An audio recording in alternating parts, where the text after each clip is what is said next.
Allô, allô, salam alaikum ya salam. Samir Maakoum, j'espère que tout le monde va bien. Juste un petit commentaire parce que j'avais fait un petit passage tout à l'heure sur le Maghrébia Smazir. J'avais fait un passage à propos de la situation politique en Algérie. Au passage, c'était le FLN, qu'est-ce qui se passe au FLN et tout, mais vous imaginez bien que le FLN. Le FLN de maintenant, mais niche. C'est une entreprise privée, Tahom. Ils se bagarrent pour manger, etc. Ils se bagarrent comme ils veulent. Ils déroulent les discours comme ils veulent. Ils drbrassent, la ceinture, des bagarres, etc. ما دخلناش حنا جو بونس كو حنا الشعب à mon avis ما دخلناش فيهم mais on voit bien بلي الشعب il n'est pas concerné. Le FLN c'est pas aujourd'hui le parti FLN hein, ce n'est pas aujourd'hui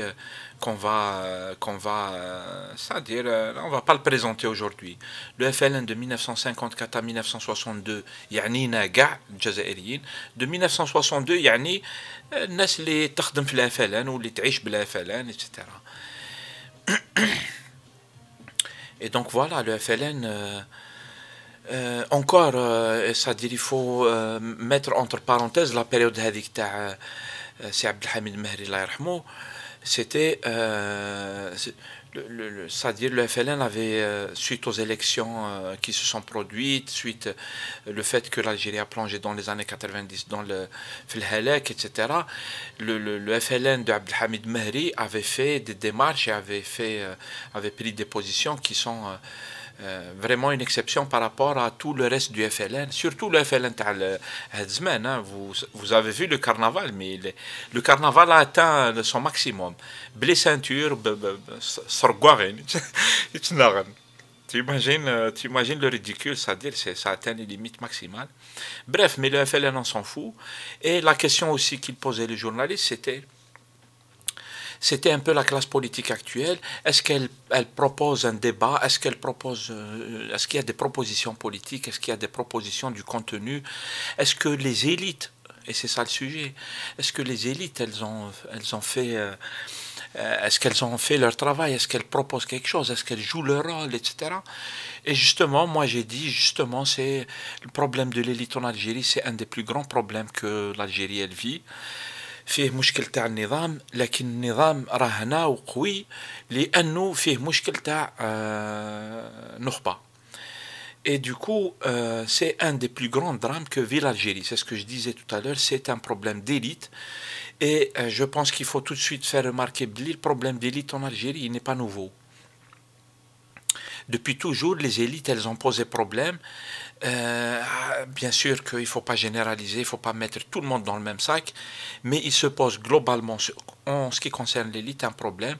Moi, j'avais rappelé tout à l'heure le cas de l'élite dans les années 50, dans les années 40, l'élite algérienne qui avait complètement raté son rôle sous le colonialisme français.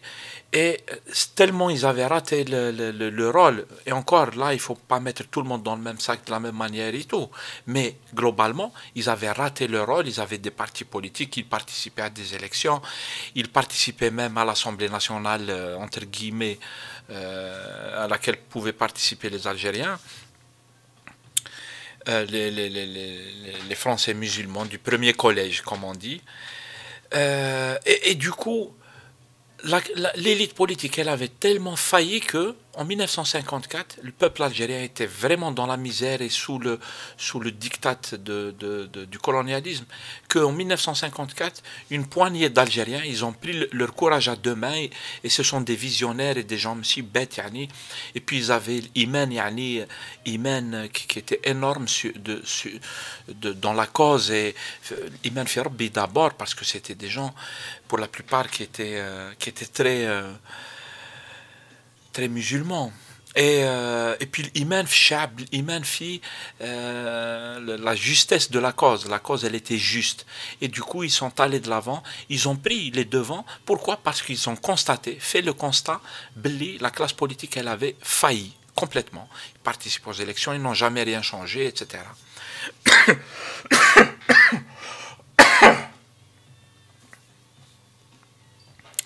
Pardon. Et du coup, on est exactement dans la même situation qu'en 1954, en 1953, 52. On est dans la même situation. Oui, la classe politique, les élites, quelles qu'elles soient, politique, économique, tout ce que tu veux, elles ont failli. Pour des raisons qu'on peut détailler et tout. Je disais aux journalistes tout à l'heure, franchement, il faut lui consacrer beaucoup d'émissions avec des spécialistes. Mais chez des spécialistes à 2 balles qui vont nous chauffer les plateaux et puis c'est tout. Non, des spécialistes pour essayer de comprendre, pour se poser au moins les bonnes questions. Les réponses, c'est très difficile. Mais déjà poser les bonnes questions. Parce que le sujet, il nécessite approfondissement.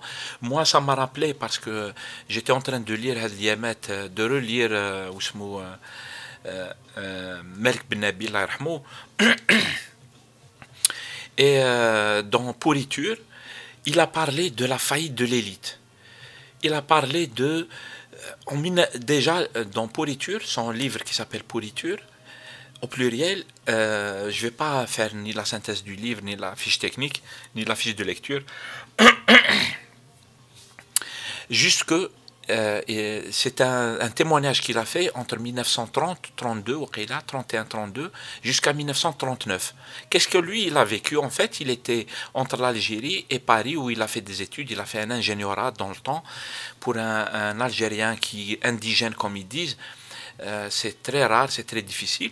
Et il était introduit comme ça dans les milieux du nationalisme algérien, que ce soit le nationalisme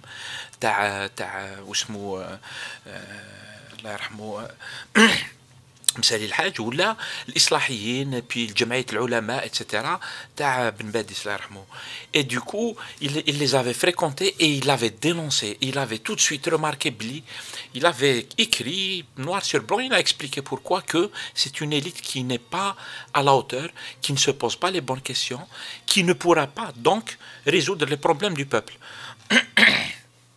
Qui ne pourra pas proposer au peuple des solutions, puisque Houma, ils ont très mal compris les problématiques, et Mskin Ben Nabi, ça a continué toute sa vie comme ça en fait.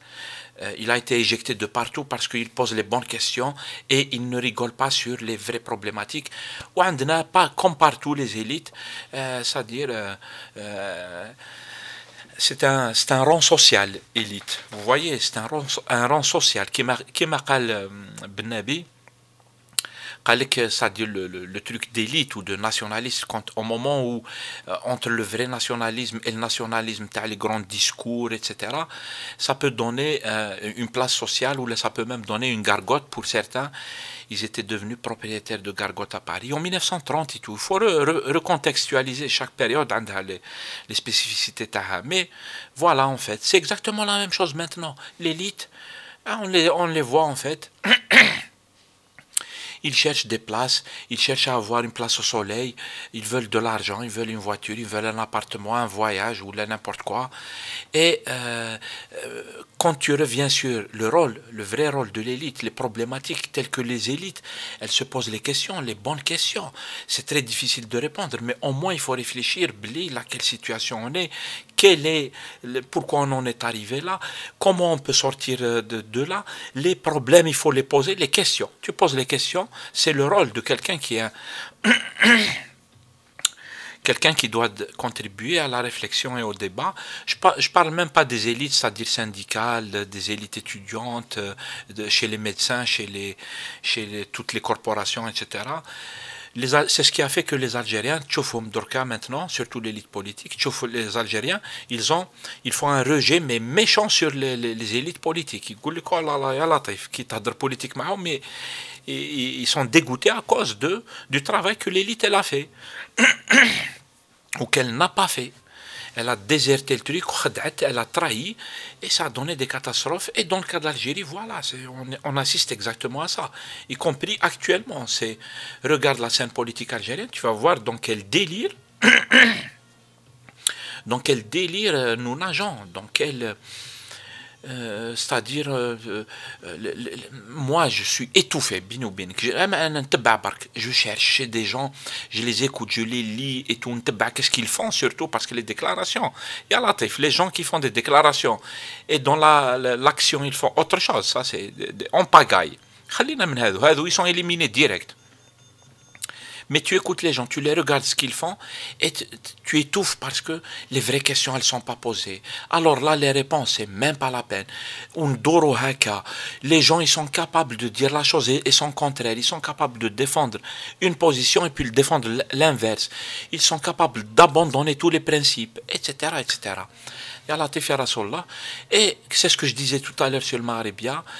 Une situation comme ça, ce n'est pas bon parce que quand il n'y a pas d'élite, quand on a déstructuré complètement la classe politique, etc., ou qui يكون شعب يعيش في مأساة كبيرة جدا, ça finit par exploser. Le peuple, il n'a pas d'autre chemin, il n'y a pas d'issue politique, il n'y a pas de proposition politique, ça va dans l'explosion.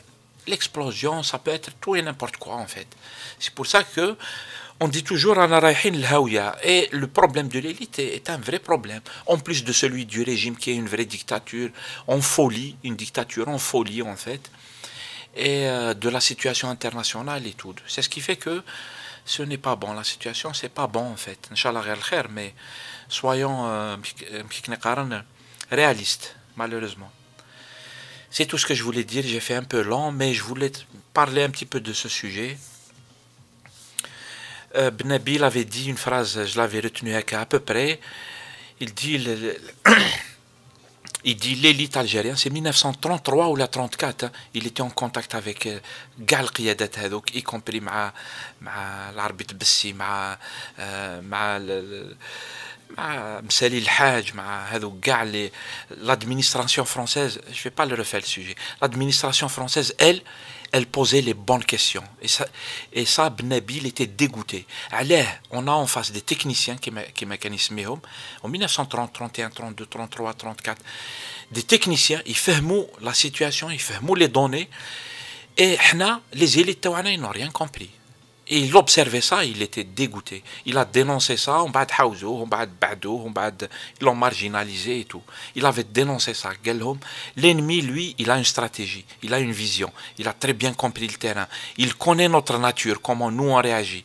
Par contre, nous, on n'a rien compris aux problématiques. Pourquoi on en est là, pourquoi on n'arrive pas à s'en sortir, comment il faut parler au peuple, c'est quoi les vrais problèmes du peuple, ce qu'on a fait jusqu'à maintenant, faisons le bilan, à quoi ça a servi, etc.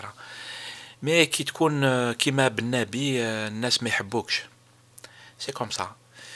C'est tout ce que je voulais dire. Inch'Allah غير خير. Assalamu alaikum.